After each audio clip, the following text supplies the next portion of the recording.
Então vamos para mais um caos de carnaval aí, pessoal. Sombras carnavalescas. Sombras carnavalescas. Rio de Janeiro assombrado. Boa noite, nossa querida Andréia Garrido, do canal Assustados de Plantão. Meu nome é Cláudio Honor e estou aqui para compartilhar uma história arrepiante que aconteceu comigo lá pelos idos de 1980, quando eu trabalhava em um estaleiro naval no Rio de Janeiro.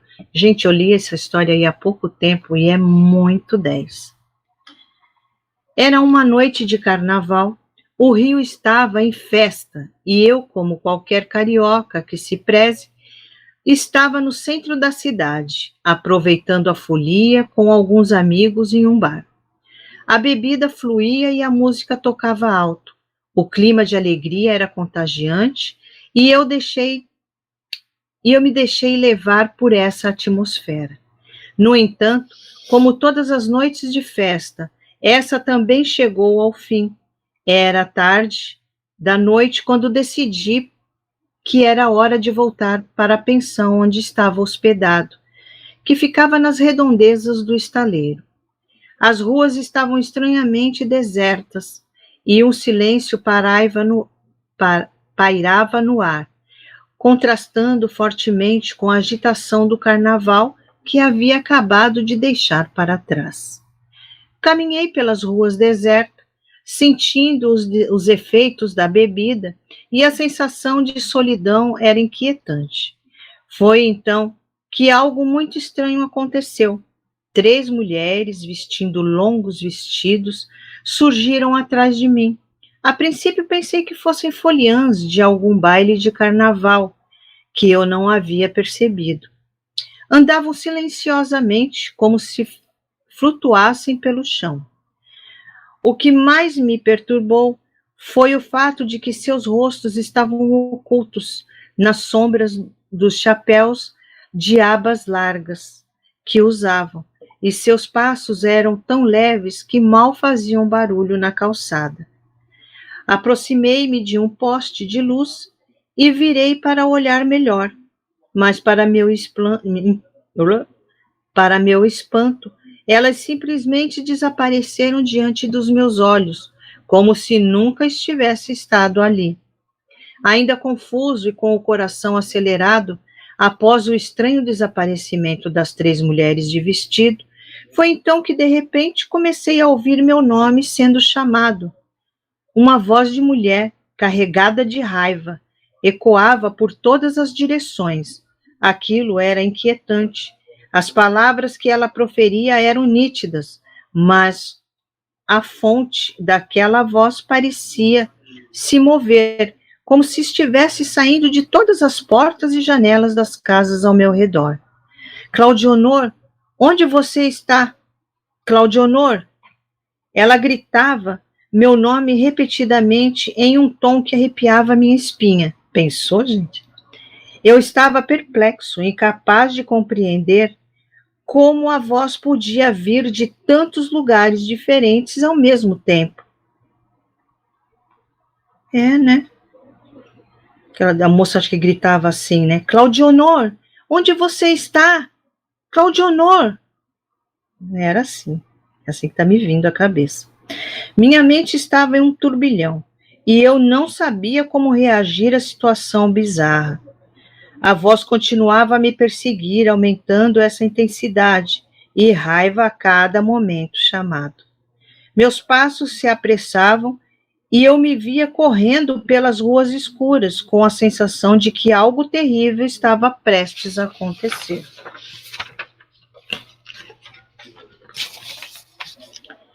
Eu andava apressadamente pelas ruas, olhando para os lados de maneira nervosa, tentando identificar a origem das vozes que me atormentavam momentos antes. E então, quando eu menos esperava, quase dei de cara com uma mulher deslumbrante.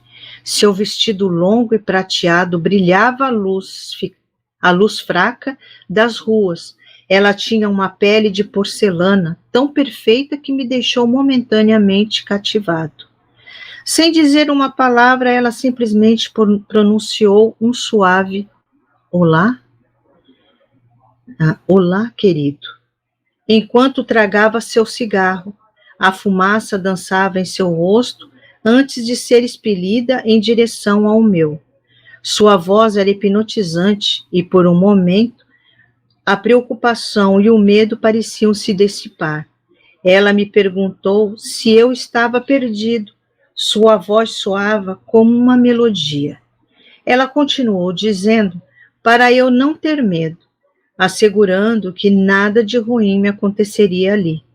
Em um toque de ousadia, ela sugeriu que, se fosse viva, ela falou, se eu fosse viva, me daria um beijo.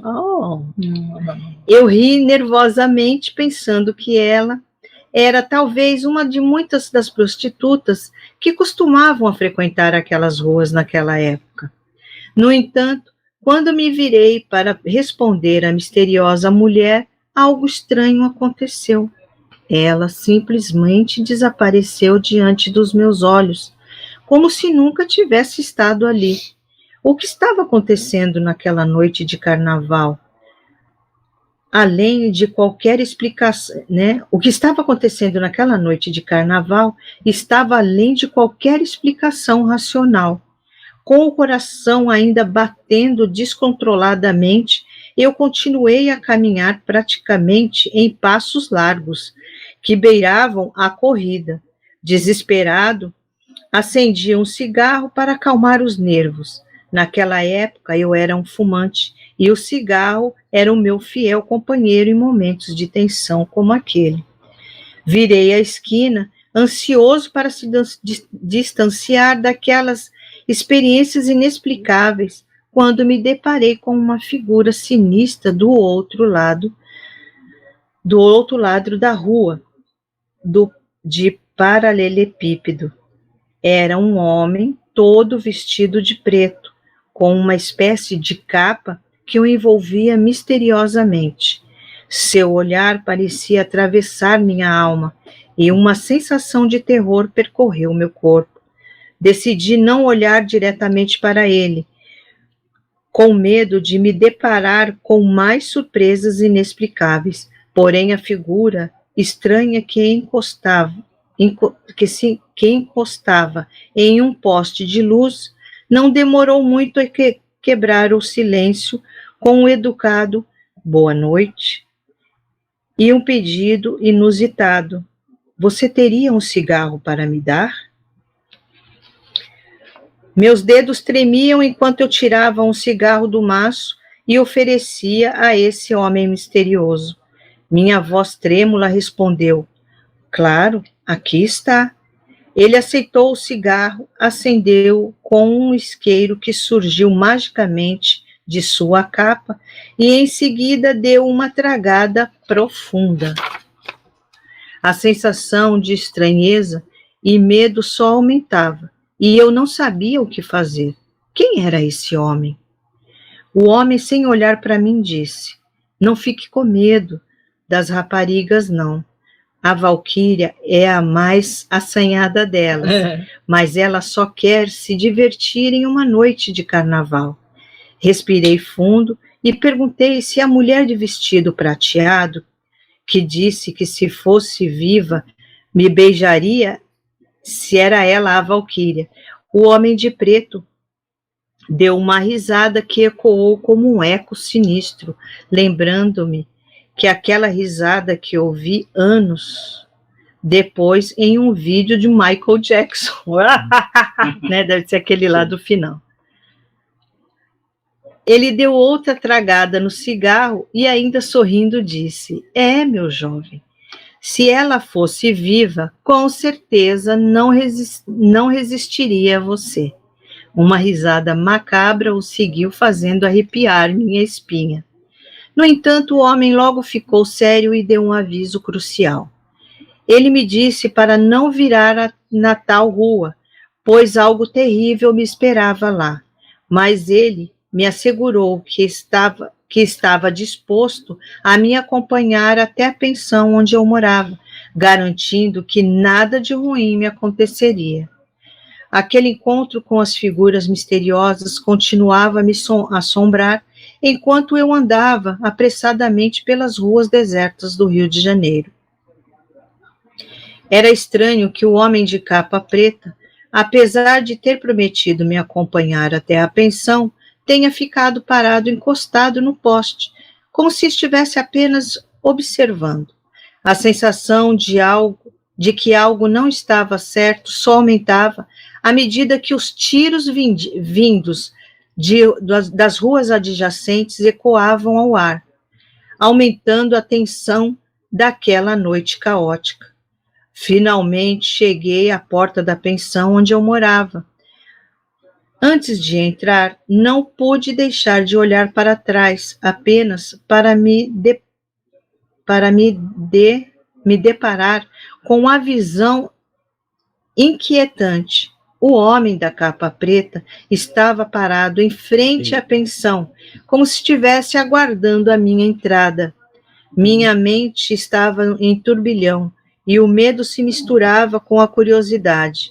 As perguntas ecoavam à minha mente.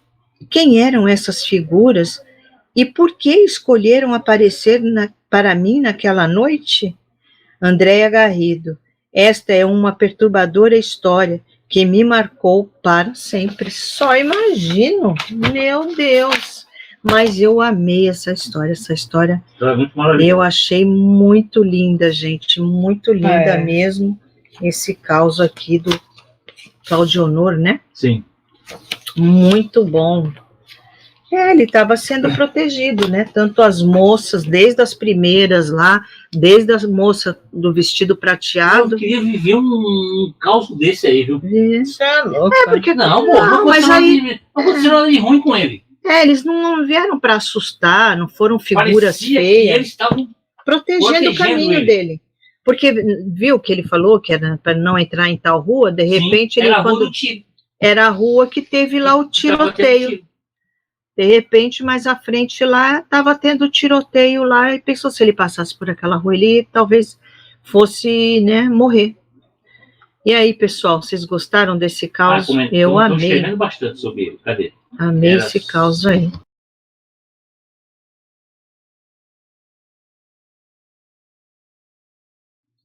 Então, vamos lá para mais um caos aqui de terror. Esse caos foi enviado em 29 de março de 2021, gente.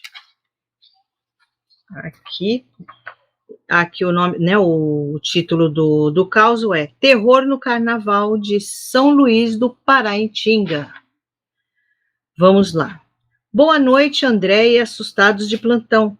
Meu nome é Daniel e adoro escutar os seus causos antes de dormir. Esse caos aconteceu com meu pai, no começo dos anos 80, quando ele ainda era solteiro, e morava em São Luís do Paraitinga, no interior de São Paulo, uma cidade conhecida pelo seu lendário carnaval de rua e até hoje continua a encantar. Meu pai e seus amigos decidiram criar um bloco de carnaval, reunindo instrumentos para formar uma banda e animar a última noite de folia. A festa estava em seu auge, com confetes e serpentina enchendo o ar, e alegria contagiante de todos os participantes. Andréia, como você sabe, os antigos não gostam de brincar carnaval depois da meia-noite de terça-feira de carnaval para quarta-feira de cinzas, pois dizem que coisas misteriosas acontecem. Os mais velhos cumpriam isso à risca. Os organizadores da festa, quando o relógio já se aproximava da meia-noite, pediram para encerrar a música e o povo foi se dispersando, cada um voltando para suas casas. Meu pai e sua turma, que não era pequena, acabaram perdendo o ônibus, pois moravam distante do centro da cidade. O grupo, ainda em clima de carnaval, decidiu então caminhar pelas ruas, brincando e tocando os instrumentos. O baile improvisado recomeçou, com risadas e alegria, ecoando enquanto seguiam para a estrada em direção ao povoado onde moravam, um pouco distante. Em certo ponto, os moradores começaram a abrir as janelas pedindo para que parassem com a música, pois já era quarta-feira de cinza, e ali não era lugar de bagunça. Alguns jovens mais exaltados, sob o efeito da bebida, começaram a insultar os moradores, ordenando que voltassem para dentro e que fossem dormir. Uma senhora de aparência austera ergueu-se na janela, tentando alertá-los de que aquilo era pecado, pois estavam em um dia sagrado e que poderia ser castigado por aquela desobediência. Meu pai lembra que uma amiga dele ficou visivelmente impressionada com as palavras da mulher, sugerindo que seria melhor parar, mas suas palavras caíram em ouvidos surdos e a música continuou a ressoar pelas ruas. À medida que se aproximavam do muro do cemitério, uma pedra veio inesperadamente de dentro do recinto, atingindo um dos membros da banda, em cheio. Inicialmente, a rapaziada, achando que era alguém que estava jogando pedras nele, começou a xingar. A música persistiu. Quando já estavam em frente ao cemitério, bem próximo do portão, uma chuva de pedras começou a cair sobre eles, parecendo emanar do próprio cemitério. Meu pai descreveu como uma verdadeira tempestade de pedras, uma enxurrada que parecia vir de várias direções ao redor do cemitério.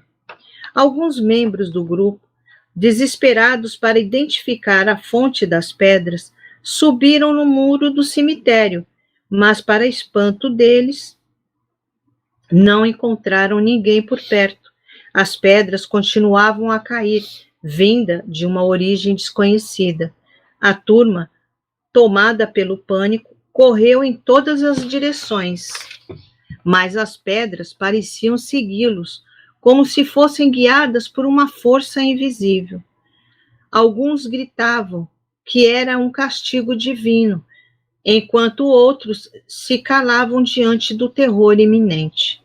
Em questão de minutos, a multidão se dissipou, conseguindo finalmente escapar do alcance das pedras. Meu pai jamais esqueceu aquela noite sobrenatural, e desde então nunca mais se aventurou a pular carnaval na terça-feira, temeroso pelo horror que testemunhou naquele fatídico dia. Espero que aprecie o relato envolvendo meu pai e desejo muito sucesso para o canal Assustados de Plantão. Daniel, mandando aqui para nós. Muito obrigado. Que intrigante, né, gente? É. Olha aí, dois causos aí. Respeitar, né? Hoje em dia. Dois causos aí de carnaval aí falando do mesmo dia, né? A noite de terça-feira para quarta-feira de cinzas. A minha mãe sempre falava isso, que não deu meia-noite, acabou. Vai para casa, não vai procurar bagunça, não. Quarta-feira, porque já a partir da meia-noite já é quarta-feira de cinza e tem que respeitar, gente. E aí, pessoal, o que vocês acharam aí desse caso? Eu gostei bastante. Bem, né? Ali foi castigo mesmo porque ainda eles foram alertados pelas pessoas ali que, quando eles iam passando ali, as pessoas que saíam ali na janela, pela própria senhora ali que falou com eles, mas eles não deram nem ouvidos, ainda mandavam o pessoal calar a boca e dormir. Mas olha aí, veio o castigo. Aí, nitidamente, foi castigo mesmo, gente.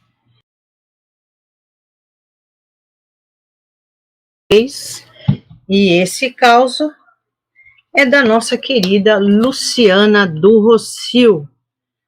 É um caso pequeno aqui, mas é muito bom. Interessante, né? Vamos lá. A lenda do fantasma da menina do Carnaval de Veneza. Reza a lenda que no século XVIII havia um carnaval muito bonito em Veneza, que virava a madrugada. Nessa cidade existia uma menina chamada Ângela Venísia. Sempre quando chegava esta festa, seus pais exclamavam: Carnaval não é festa de criança, portanto não saia de casa. Quando Ângela tinha 5 anos, o carnaval chegou novamente. Então a garota esperou seus pais dormirem e foi ver o desfile às escondidas. Mas 5 homens mascarados perseguiram a garota, cometeram abusos e mataram a pobre e colocaram seu corpo num vagão de trem. Porém, chegando ao céu, São Pedro disse: como você desobedeceu aos seus pais, não poderá entrar no paraíso, por isso ficará no limbo. Mas todo o carnaval seu espírito voltará à terra para proteger as mulheres e crianças de maníacos iguais aos que atacaram a sua pessoa. Assim o fantasma de Ângela passou a assustar os abusadores e a proteger moças e meninas no carnaval. Reza a lenda que nos anos 80, a cantora alemã Sandra Mendes foi passar o carnaval em Veneza, mas antes visitou o cemitério onde viu a foto de uma menina que foi morta no carnaval, de que diziam ser santa popular. Quando ela assistiu à festa carnavalesca de madrugada, via a mesma garota atrás dela o tempo todo. Dizem que essa criança era Ângela. Impressionada com tudo o que aconteceu, Sandra compôs, junto com seus assessores, a música Little Girl, em homenagem à garota. Uma ex-professora minha, disse que nos anos 50, aqui acho que já a Luciana contando, né? Uma ex-professora minha disse que nos anos 50 frequentava bailes de carnaval até a madrugada. Numa noite, ela voltava sozinha para casa e notou que tinha um homem seguindo sua pessoa. De repente, apareceu uma menina de uns 5 anos de idade, que mordeu e chutou o homem do nada. Esta senhora falou que talvez seja o fantasma de Ângela que tenha tomado esta atitude. Né? Ficou sendo muito bonito. Obrigado aí, Luciana aí do Rocio, a nossa assustada, que enviou esse caos aqui para nós aqui, gente. Muito bom aqui. A Ângela acabou sendo aí, ficando, né, sendo a protetora, guardião aí das moças nas noites de carnaval. Ela é, pelo menos nessas noites, ela tem ali a licença autorizada a vir para a terra para salvar as moças que correm perigo ali assim, do mesmo jeito que aconteceu com ela, né? Bonito, bonito, gostei. Gostei aí desse caos aí. O que vocês acharam, gente? Obrigado, Luciana.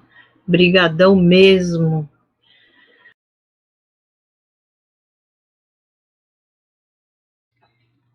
Então, vamos aqui para este caos da Vera Lúcia, que não é a nossa Vera. Esse caos aqui foi enviado em 2020 e ela começa assim.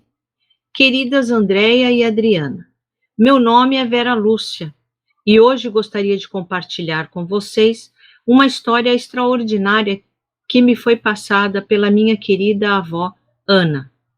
Tudo se passou nos anos 60, uma época em que os carnavais eram celebrados com fervor.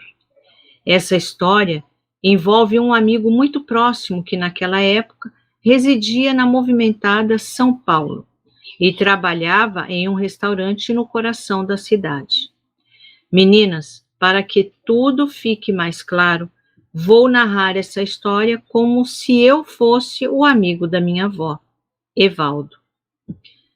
Naquela noite, saí do restaurante, já o Evaldo narrando aqui, né? Naquela noite, saí do restaurante já bem tarde, depois de um dia movimentado no meu emprego.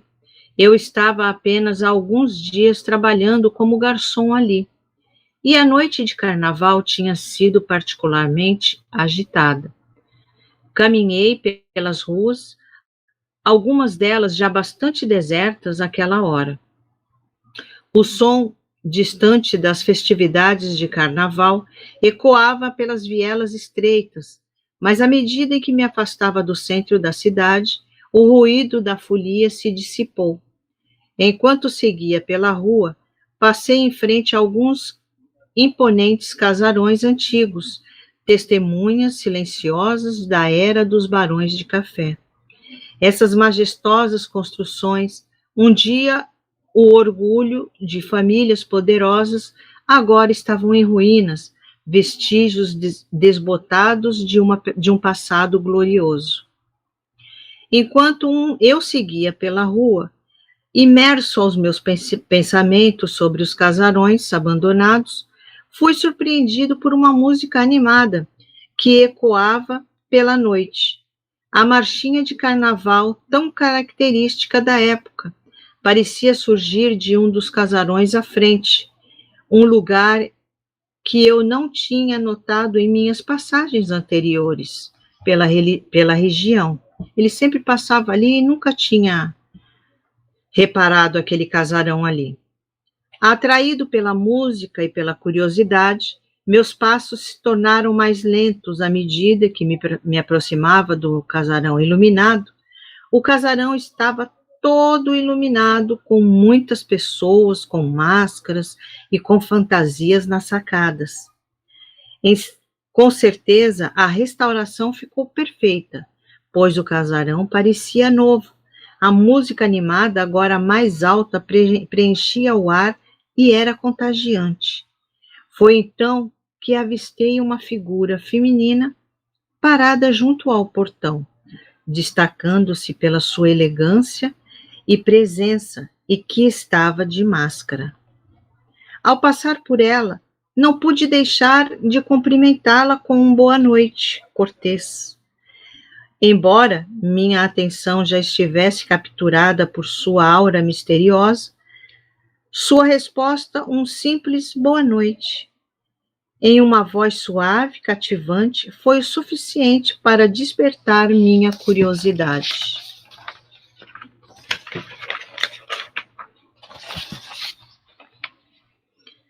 Com um impulso repentino, decidi me aproximar e iniciar uma conversa, comentando sobre a beleza da festa que acontecia dentro do casarão. Ela me respondeu meio desanimada que sim.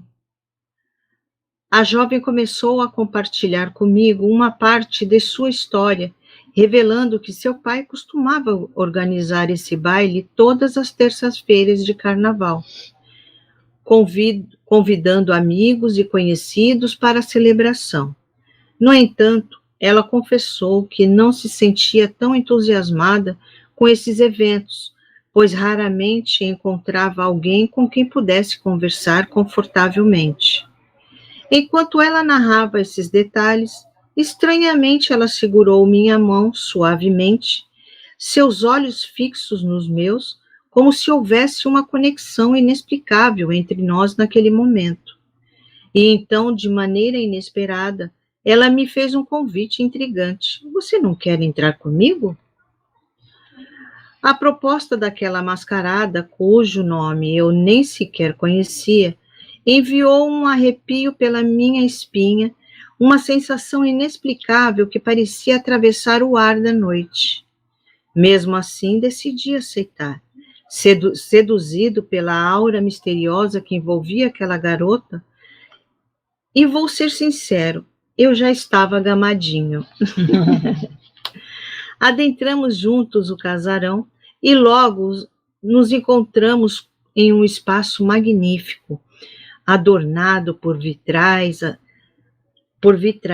Ali, naquele ambiente repleto de beleza, ela revelou seu nome, Elizabeth. Eu, por minha vez, me apresentei. Ela tirou finalmente a máscara e a mulher que estava por trás daquela máscara me deixou de queixo caído. Ela era lindíssima. Entre as conversas, risos, percebi algo curioso. Ninguém se aproximava de nós, como se fôssemos invisíveis aos olhos dos demais presentes. No auge da nossa conversa animada, um cheiro forte de queimado encheu o ar, seguido por uma nuvem densa de fumaça que se espalhava rapidamente, envolvendo tudo à nossa volta. O caos se instalou num instante, com gritos de pânico pelos corredores e pessoas se lançando desesperada em direção à saída. Em um impulso instintivo, lancei-me para dentro da casa em chamas, para ajudar aqueles que estavam em perigo. A fumaça turvava minha visão, mas minha determinação em socorrer os outros era inabalável. Agarrei-me às mãos estendidas e buscavam desesperadamente por uma saída. Foi a última coisa que me lembro daquela noite. Provavelmente eu desmaiei no meio daquela confusão. Despertei no dia seguinte em uma sala em ruínas, onde os escombros formavam uma paisagem desoladora ao meu redor. Uma sensação de confusão e desorientação me dominavam enquanto eu tentava compreender onde estava e onde estava Elizabeth.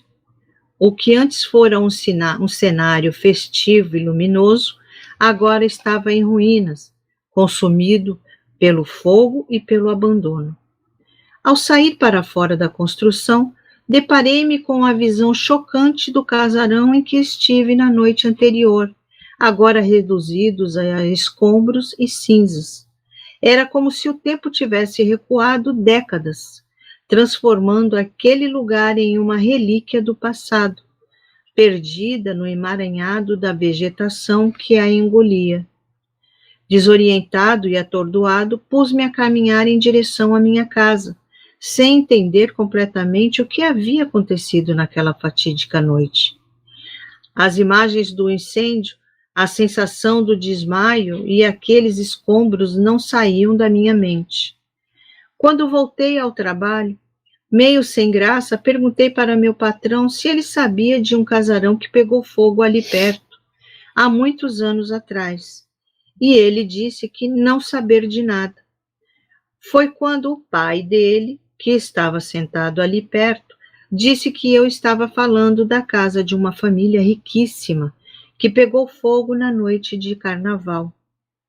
Senhor Manuel disse que morreram muitas pessoas e dizem que foi um castigo por terem continuado a festa de carnaval depois da meia-noite, já na quarta-feira de cinzas. A revelação do Senhor Manuel ecoou dentro de mim como a badalada de um sino antigo. Será que eu, Afonso, o modesto garçom do restaurante, estava ligado de alguma forma a essa história sombria? A imagem da filha do dono da casa não saía da minha cabeça. Seria possível que eu a tivesse conhecido, que nossos destinos estivessem entrelaçados por fios invisíveis que se estendiam através das décadas? Meninas, minha avó conta isso até hoje, e ela diz que Afonso contava isso sempre em reuniões e que ele sempre passava em frente daquela casa para ver se voltava a encontrar Elizabeth até o fim de sua vida há poucos anos. Obrigado por ler o meu relato, Vera Lúcia. Nossa, que história, né, gente? Que experiência também, né? Uma experiência assustadora, mas, no meu ver, também é uma experiência muito legal. Foi a Adriana que contou em 2020. Foi a Adriana que contou esse caos aqui em 2020, pessoal. Tem o vídeo aí, gente. Não tá mais, Adriana. Não tá mais? Os antigos já estão tudo fora. Já tirei tudo. E aí, então, a Adriana aí contou esse caos em 2020, que foi enviado pra gente pela Vera Lúcia. Não é a Vera Lúcia Rodrigues Não. que acabou de chegar. Ô, Verinha! Que não é a nossa queridona Vera aqui, a nossa querida Vera Lúcia, é outra Vera, Chegou gente. Denis, Karina, Danilo, Henrique,